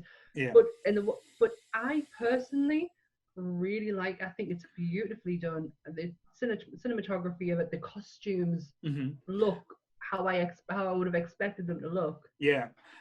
I think again with the film, the biggest problem I've got is they changed the big elephant in the room, the squid, which again I can understand why they've done it, because it doesn't make sense in a film, but it made sense in the comic, and it made sense to the story they were telling. They wanted to make, like I say, Dr. Manhattan the big villain in, or portray him as the villain in the thing because he's all powerful. So again, it made sense to do that turn. But if we're talking about the film, that opening when it goes through all the Minutemen and the Bob Dylan song "Times Are A-Changin'" playing in the background, I've not seen an opening done better. Comic book, TV, any type of film, that is on the nail, perfect, done. Yeah. The television series that came out last year, brilliant, was it was the best thing I watched. Me and Ant were just blown away with it. Oh, he's disappeared. Oh, he's put a light on. I was realising I was getting darker and darker. Doing it this late, wouldn't have had that problem. You're getting darker and darker. My room's getting lighter and lighter because the sun sets on my window. The series was absolutely phenomenal, and I am so glad they are not doing anything else with it. This is it. That was it. What you got there, that was it, and it was perfect. And then just the nods that they did throughout, like to recognise the fan service that was done in, and the bits that changed was done absolutely spot on as well. Like the whole wasn't the Black Hood? What was I can't remember his name now. The Hooded Justice, was it? Yes. The Hooded Justice backstory, that was done phenomenally well with such taste and class, which you don't really hear in a comic book. And the amount of stuff it brought into light, like I said, there was probably like I don't think anyone in the UK, and I think quite a bit of Americans didn't even know about the Tulsa massacre at the start. And that brought into light that whole premise. And when you read the person who made the TV show, he said the only reason he made Watchmen was because the people who in charge said he could do that, and he wanted to bring that to light to the public, which again is for bringing that type of topic in what was essential a fucking comic book, which is you don't expect, but again, as Absolutely. I said, perfect standout star in that was Regina King. Oh, 100%. Regina, she nailed that performance. And yes, the ending, I get goosebumps when I think about it, because it's like, do you know, when you don't think you get an ending of a program and you're like, you're not really that satisfied, there's something quite missing. And like Game of Thrones, for example, at the end of it we're all like shaking our heads and holy shit, what we've just watched. But the fact that that ending there satisfied everything. Everything. I didn't need any more. It was what Inception wanted with a spinning top, but didn't quite get. Yes, exactly. I don't need to question that ending to how I did with that fucking top. Yes, totally. It was, if nobody has seen it, it is so worth your time. It was one of the apart from Tiger King, the best thing me and Ant watched last year during lockdown. It was absolutely unreal. I'm sure she won awards for that. If she didn't, she deserves them all, because Regina King was fantastic in it. Such a good story. And they stayed close to the comic, like say they made Giant Squid's work, and Jeremy Irons was chewing the same as Osmandius, sorry. But who cares? He did him so well. It was so good. And that's the way Osmandius was in the comics as well. He was eccentric as he was. Arsehole, but like say, everyone fell in love with like say Night Owl, and you should hate the comedian, but you can't in a way. He's the ultimate douchebag, which is putting it politely. Great Jeffrey D. Morgan in the he looked exactly like him. He just looked exactly like him. It was perfect. But yeah, you want to hate him, but you can't. But you really should. Yeah. The only bad thing about the comic, this is again not to be doing it down, they did try and like build on it without, I don't think Alan Moore was involved, because they'd done it before as Watchmen, where they told different stories, and they did actually the Doomsday, which wasn't too bad. It confused us though. Because with, again, I could be wrong, but I believe Watchmen was another Vertigo type of extension. I don't think Vertigo exists anymore, does it? No, that's what the Black Label is now, pretty much. So that makes sense. Yeah, but so then with Doomsday, they brought the Watchmen into, like say, as with the multiverse, into DC, and like say Dr. Manhattan brought some of the characters with them. So you had Rorschach fighting against Batman, and well, it wasn't Rorschach, it was another Rorschach who like was interpreted as Rorschach, but because Rorschach, if you read the comics, Rorschach exploded and left a nice pretty print on the snow, which is one of the most iconic panels I've seen in a comic as well. That blood that makes out the Rorschach symbol after Manhattan. It was like when Jon Snow got stabbed and you could see the blood going into the thingy and it looked like a wolf. That's not on the same level. I should never have brought that up. I'm really sorry. No, it's fine. It's fine. Like, see, it's all different reference points. But even the ending of Watchmen, where something as simple as they thought they'd got away with it and thought they changed the world, and then, like I said, Rorschach's journal turned up in the Get Journalists pile, which... such a clever bastard, isn't he? Yes. But just to show that Rorschach was the true hero in Watchmen in my eyes. Definitely. He was such an interesting and just there were so many levels to him. He was like an onion, wasn't he? Just if you thought you'd figured him out, and then another peel would just come off. And the guy, I can't remember his name now, but the guy who played him in the Watchmen films done him. Was it Haley James? But he'd done what Rorschach as I don't think anyone else could do him, and he'd done it so well. And again, and imagine he's doing it all. He's doing all that. He's doing nothing essentially because he's hidden behind the mask. But he's still like that voice. That emotion, or emotionless. Yeah, and the biggest thing for me as well, what I loved about the comic is when Rorschach goes to jail, and they try and get him, and he turns around to the other prisoners and goes, "You don't realise I'm not in prison with you. You're locked in here with me." Yes, you have no idea how messed up this could get. I love it. I never could quite figure out how he ended up with them group of people, because it just doesn't feel like that would have been his thing. Yeah, but I think because like say with the Minutemen, how they changed through the years and like got the different type things, and him being like say a superhero, it's hard to call him a superhero. He's like Batman. If Batman went wrong type thing. That's probably why I do like him. He's Batman without the money and without the charm. There was one panel in there where it described how he smelled, and it really did turn my stomach every time I saw him. I was like, I've got to think about smell. Like I always think that Johnny Depp would smell absolutely disgusting because he smokes licorice cigarettes. Right. So every time I look at him, that's all I can get. I can't get that out my head. Right. So it was the same with him. I couldn't get it out of my head how bad you smell. Like it really bothered us.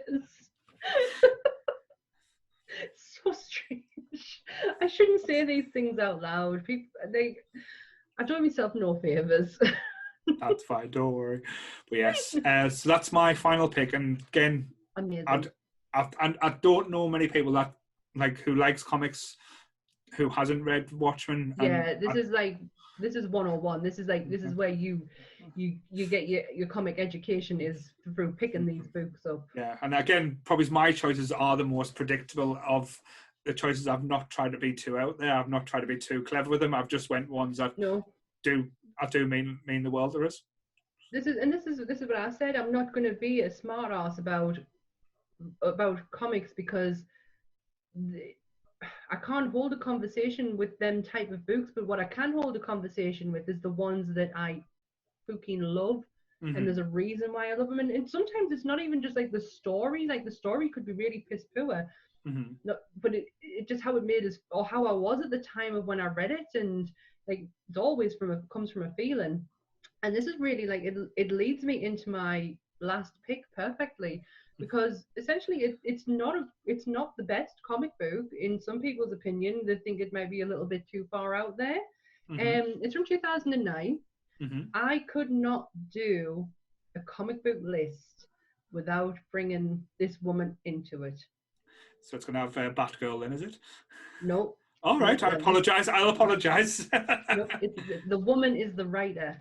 Right. I have followed this woman since the day I started reading comic books. I have wrote articles, I literally wrote, when I was working for Comic Book Underground, I wrote a love letter to this person. And she read it. All right. Has she got the restraining order in place already, has she? Probably. But she did read it, and I was absolutely ecstatic. I love, I'm going to say this right. I do have a lot of love for women writers, women creators, and she is always and will always be my number one. It's written by Kelly Sue DeConnick.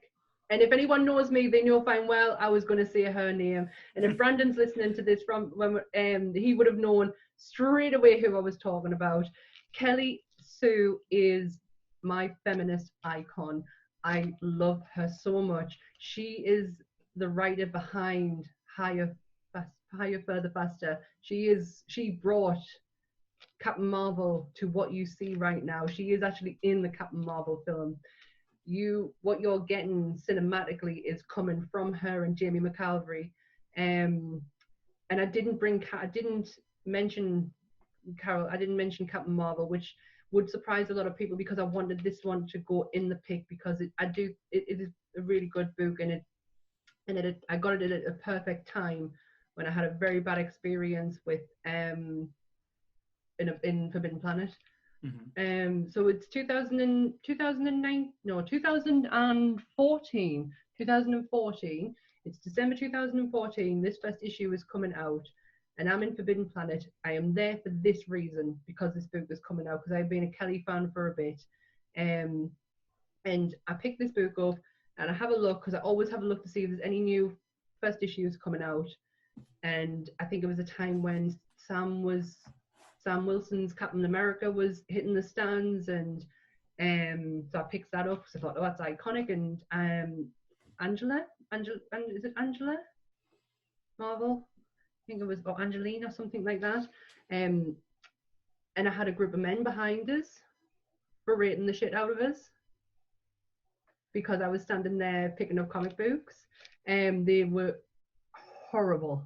Mm-hmm. Horrible, and I could not muster the words to be. They were going, well, I bet she doesn't know this, and I bet she doesn't know that. Well, why didn't you go and ask her? Well, ask her this. She's not going to know anything about this. And I could not turn around and say anything because I was fucking terrified.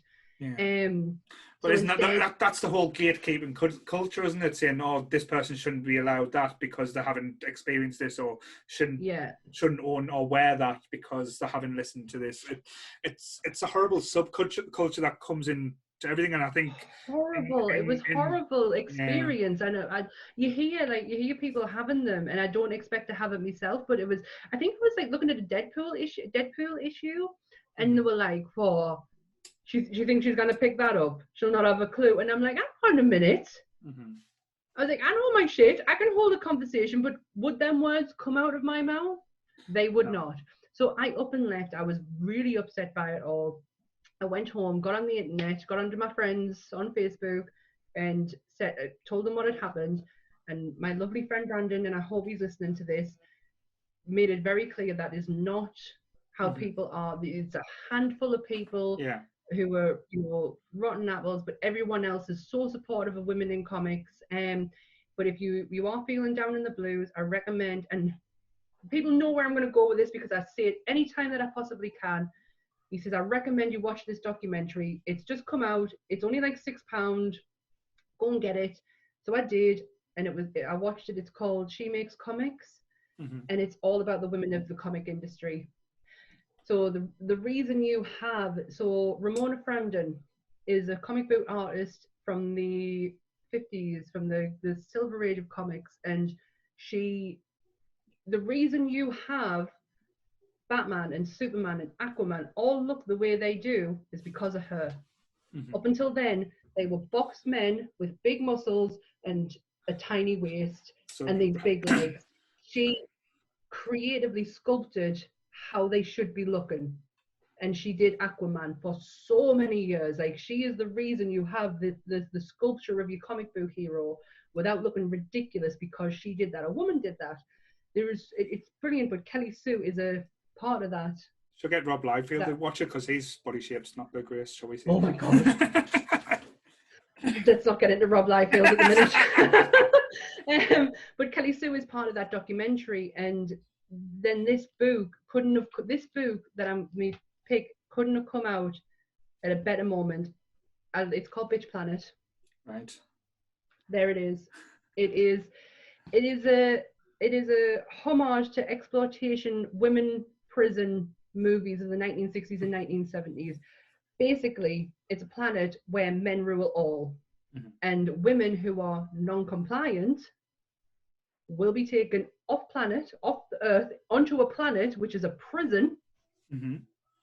And the reasons they're in there for is unreal. There is one character who is there. Sounds like a Russ Myers film. Oh, it is unreal. She wouldn't allow her husband to have an affair. Right. And the husband sent her off to the prison so he could then have his mistress.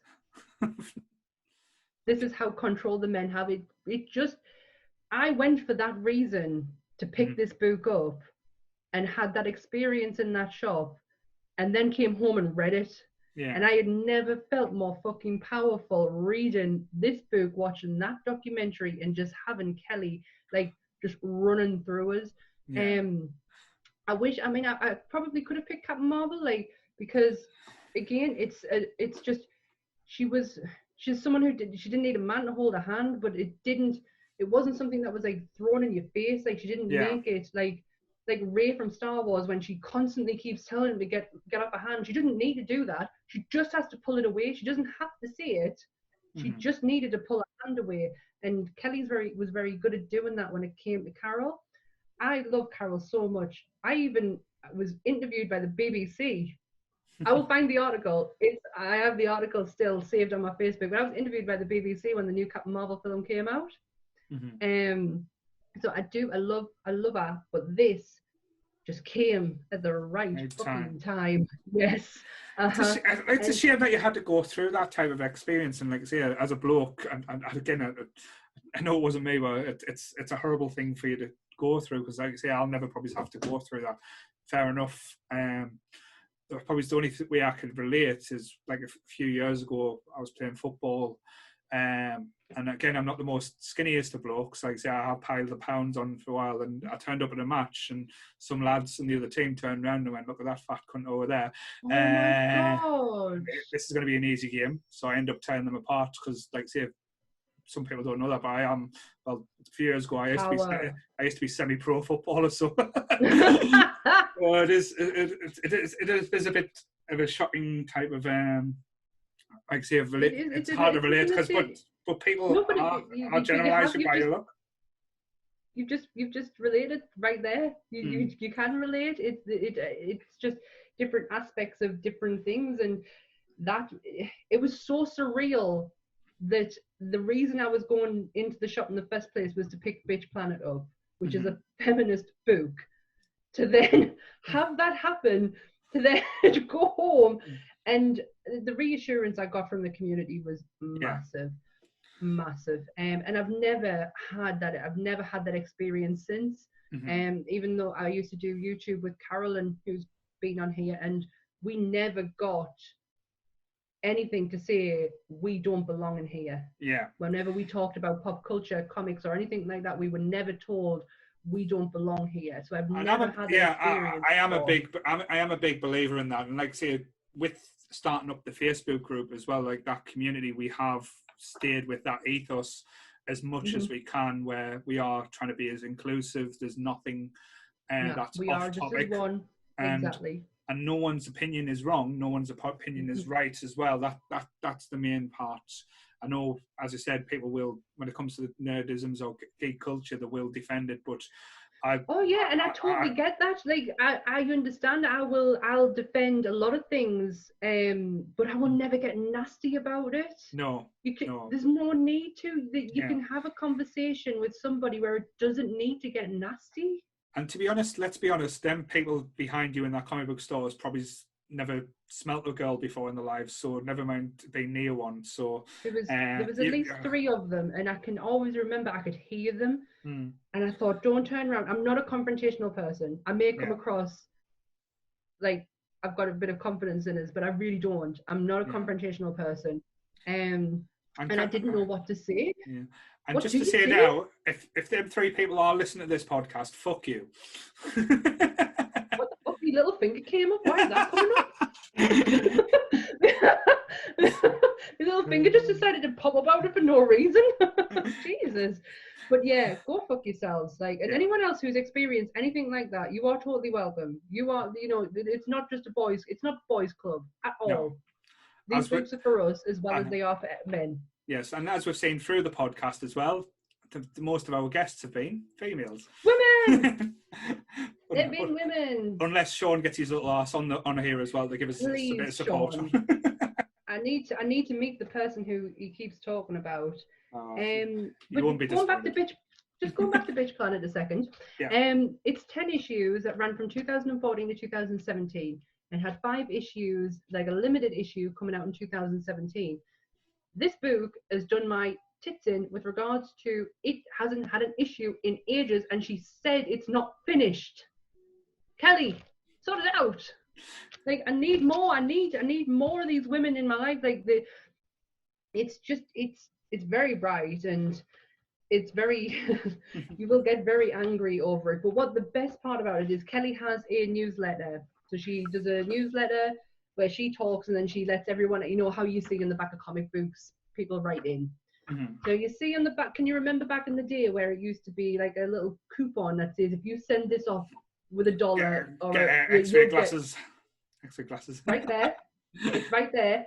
If you sent that off from this book, you would have gotten X-ray glasses. But then you would have destroyed the like the book. Yeah. So. But that's why you buy two. So so you can do that. But yeah, anything that's I'm going to be impressed now if you pull out the glasses. Have you got the glasses? I have not. Oh.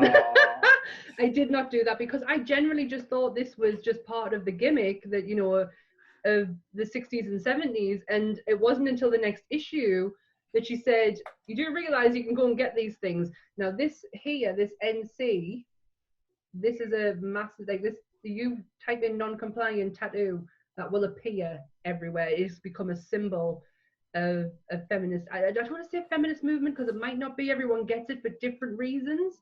But yeah, non-compliant, this is the reason why these women are in this prison for, and it all just depicts on what the men feel is non-compliant. It is such a good read. It comes with a bizarre story that it probably went on longer than what it should have, but it all leads up to why I love this book so much. No problem. There you go. Bitch Planet. Bitch Planet. So you went. So yeah. Again, as you can probably tell, I've never read it, so it might be something I might look into. A lot of people have never heard of it. It's from Image. It's from Image Comics. Some people have never heard of it. It's just I am a massive Kelly Sue fan. I do recommend she reads comics, like not just for the women's side. It's a really interesting take on the history of comics through like women's side, like obviously talking about Marie Severin, who worked in Marvel. You know, Marie was one of the most hardest working people in the bullpen in Marvel. Like they said in the documentary, you didn't go to her because she was the best. You went to her to get the job done because she was that fast. She was on par with like the majority of the men that were in there. And she passed away not long ago. I did an article on her. She's such an interesting person. She's just the art. She went into merchandise with Marvel. Right. She did a lot of like the merchandise for Marvel when they started releasing toys. And then obviously you got Ramona Frandon who did Aquaman, and then you've got your more recent female comic book writers, you Kelly Sue DeConnick, you Gail Simone, you Chandra, I cannot remember Chandra's surname, but she's married to the guy who's from Coheed and Cambria, so if you know who his surname, that's Chandra's surname. She it's just really interesting, and also goes into how DC was run by a woman at one point. And she is just the baddest bitch I have ever seen. Power suits and everything. She's phenomenal. Really interesting documentary. Cool. There we go. That's my top 5. Great. I bet you thought it was going to all be Marvel. I thought you were going to be at the majority. I was expecting, like, say, with you being Marvel girls, so your surprise is a little bit. But yes, I had a ratio. But yes, like I say, it was one of them situations with these picks. I didn't want to overthink it. I just wanted to go from, like I say, the gut really with these, which I think works better for me, because I know, like I said in the past, I have overthink 40 picks and regretted it a little bit. Where this time it's kind of worked out. Yeah, yes. But yes, I think I'm happy with the way that my picks turned out, because I was very honest with myself. Like I'm not. This is exactly what I would. If you'd have just asked us randomly, I would have listed these out completely. Cool. So yeah, that's it. That's our top 5 of the week. Great stuff. You never know how like to get into the ending of things. Yes, it's always good. But like I said, thank you very much for everyone who's listened. Like I say, I hope you've enjoyed. If you again, if you've got any feedback, if you agree or disagree with any of your choices, let us know. Yeah, let us know. Let us not just know in the comments, but let us know on Facebook. Like let's have a deep, like have a good comic book conversation, because I don't see a lot of them. Or if I do, I'm missing them, so I'm sorry. That's fine, don't worry. But yeah, like I say, remember, like I say, join our Facebook community. It's up to 2,400 members now, which has grown crazily big. Just search I was going to say Facebook again. You're gonna do it. Search it because you've got it in your head. I've done it the other week. Nerdy Up North Community. Again, go on Instagram. Nerdy Up. Just search Nerdy Up North. Like I say, I do post a lot of things just randomly, just because it's fun. Like I say, there's a lot of interesting people on there. And also, like I said, follow us on YouTube. Like, please subscribe, comment, like. Just search Nerdy Up North, iTunes and Spotify. I know Sam's a little bit more educated when it comes to iTunes. Like I say, I don't really use it. I get all my podcasts from there. If you are subscribed to iTunes, the algorithm is, a lot of people see it more if you 5-star rate us, or even 4-star, like whatever rating you want to give, and leave a comment on there. That the more you comment, the more you rate, the more the algorithm picks it up, and more people start to see it. And if we can grow this community, this is what we're looking to do, is just grow and get more people involved within the Facebook group, within the podcast. So yay, please go do it. Please. No problem. Well, Sam, it's been a pleasure. Like I say, we'll be back again in a week's time, discussing possibly having a new guest for the next week. So watch this space. And same bat time, same bat channel. And stay nerdy, everyone. Bye. Bye. Bye.